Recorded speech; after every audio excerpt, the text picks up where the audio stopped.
Within business, we have multiple ways that we can go and add employees into the system. Be it through the dashboard, we can go underneath the employees widget and quickly add from here.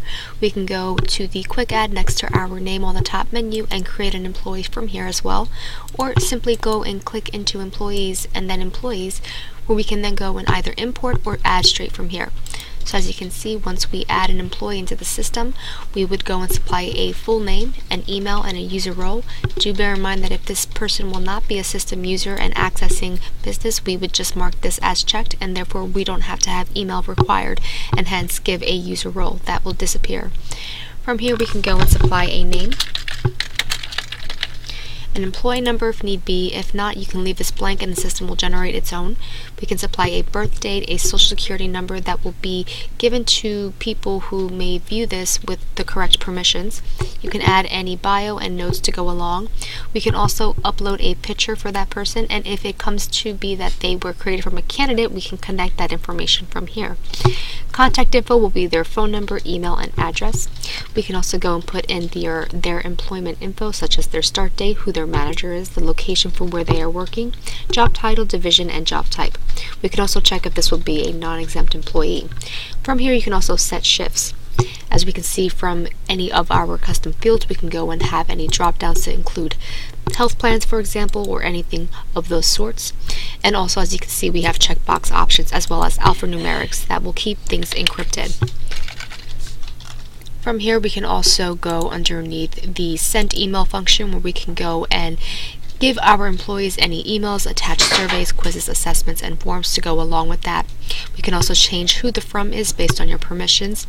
We do have merge fields to make these emails more personable, so that you can go and add any employee prefixes, user emails, and so forth.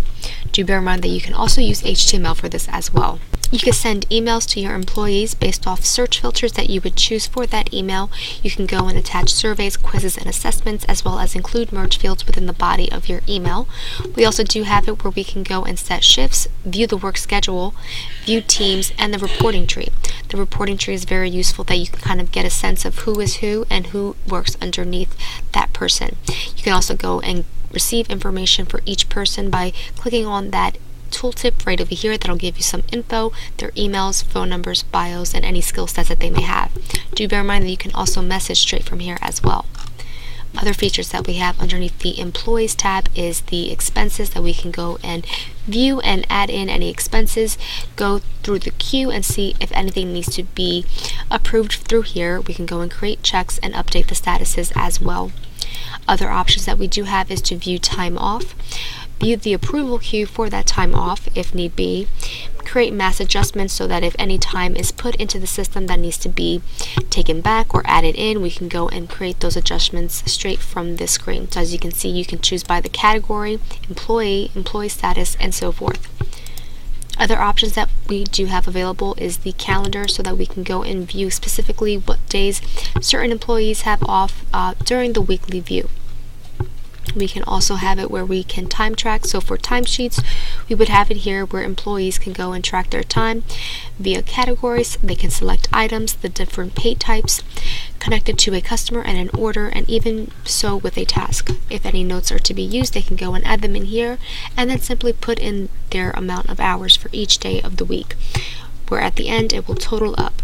They can go and either save and resume later to complete the full week, or submit their weekly timesheets when ready.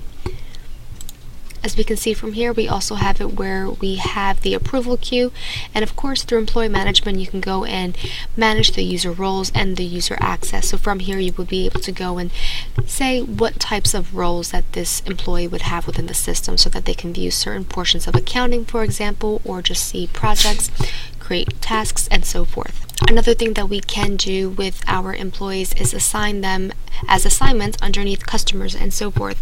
So as you can see from here, underneath customers, we do have search options where we can go and look for a specific assignment category, as well as who the assigned to may be, or who the primary assignment is.